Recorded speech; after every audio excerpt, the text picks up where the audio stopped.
On a mentionné à la diapo précédente la notion de zone tampon. En fait, les solutions tampons sont des solutions qui résistent à une variation de pH. Donc, si on a une solution et qu'on rajoute un acide ou une base, le pH va varier très peu comparativement à si on ajoutait un acide ou une base à une solution aqueuse. Une solution tampon est toujours composée d'un acide faible et de sa base conjuguée, habituellement dans des proportions quasi identiques.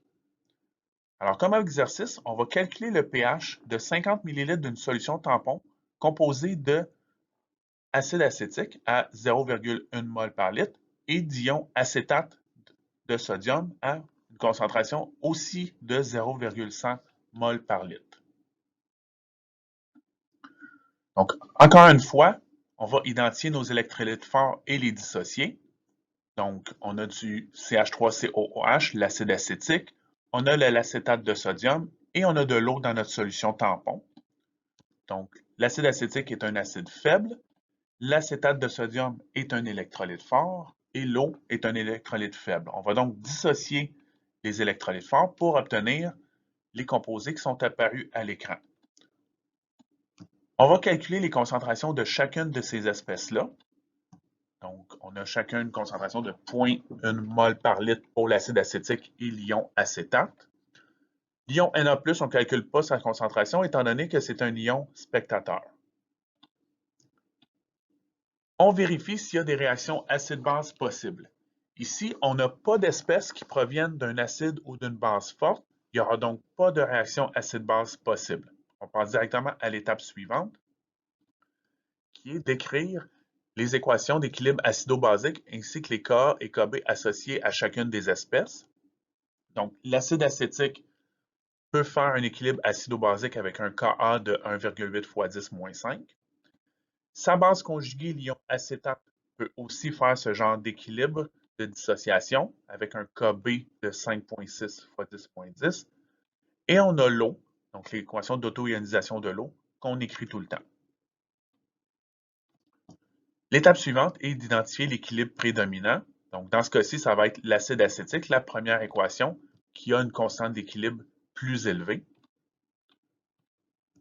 On calcule ensuite la concentration de H3O+ à l'équilibre et on peut calculer le pH. Donc ici, il est important de noter que la concentration de CH3COO- n'est pas égale à 0, étant donné qu'on avait la présence de cet ion-là initialement dans notre solution. Donc, après avoir résolu l'équilibre, on obtient un pH de 4,74, ce qui correspond au pKa de l'acide acétique, étant donné que la concentration d'acide acétique et d'ion acétate sont identiques. Maintenant, on va faire l'exercice d'ajouter 10 ml d'une solution de HCl 0,100 mol par litre à notre solution tampon pour vérifier comment le pH va être affecté. Donc, encore une fois, on identifie les électrolytes forts et les espèces dissociées. Donc, on a de l'acide acétique, de l'acétate de sodium et on a aussi du HCl qu'on a ajouté à notre solution aqueuse. Donc, l'acide acétique est un acide faible, l'acétate de sodium un électrolyte fort, le HCl est aussi un électrolyte fort et on a l'eau qui est un électrolyte faible.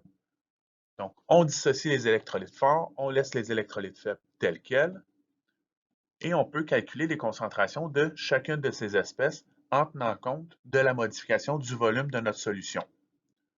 Donc, les concentrations des espèces pertinentes sont apparues à l'écran. On vérifie s'il y a des réactions acide-base possibles. Ici, le H3O+ provient d'un acide fort, il provient du HCl. Il peut donc réagir avec une base présente en solution, dans ce cas-ci, l'ion acétate. On va les faire réagir ensemble et on va calculer les concentrations des nouvelles espèces. Donc, le H3O+ va réagir au complet étant donné que c'est le réactif limitant. Et à la fin de la réaction, on va avoir l'acide acétique qui va maintenant avoir une concentration de 0,1 mol par litre et l'ion acétate dont la concentration a diminué à 0,0666 mol par litre. On va maintenant écrire les équilibres acido-basiques pour chacune des espèces, comme on a fait à la diapo précédente. Donc, Donc, on a 3 équilibres à écrire. On choisit notre équilibre prédominant, qui reste encore l'équation de l'acide acétique, étant donné que c'est elle qui a la constante d'équilibre la plus élevée.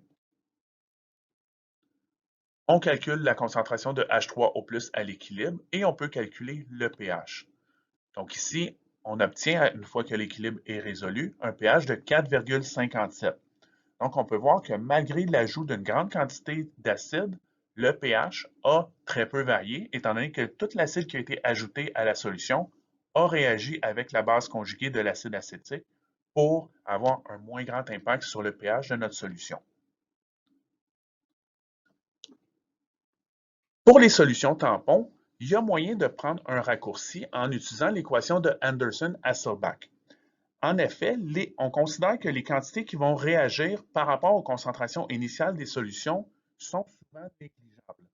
Donc, si on veut calculer le pH d'une solution tampon, au lieu de faire toute la démarche qui a été illustrée dans les diapos précédentes, on peut utiliser l'équation de Anderson-Hasselbalch et dire que le pH de ma solution tampon est égal au pKa de l'acide qui compose la solution, plus le log de la concentration de la base conjuguée divisé par la concentration de l'acide de notre solution tampon.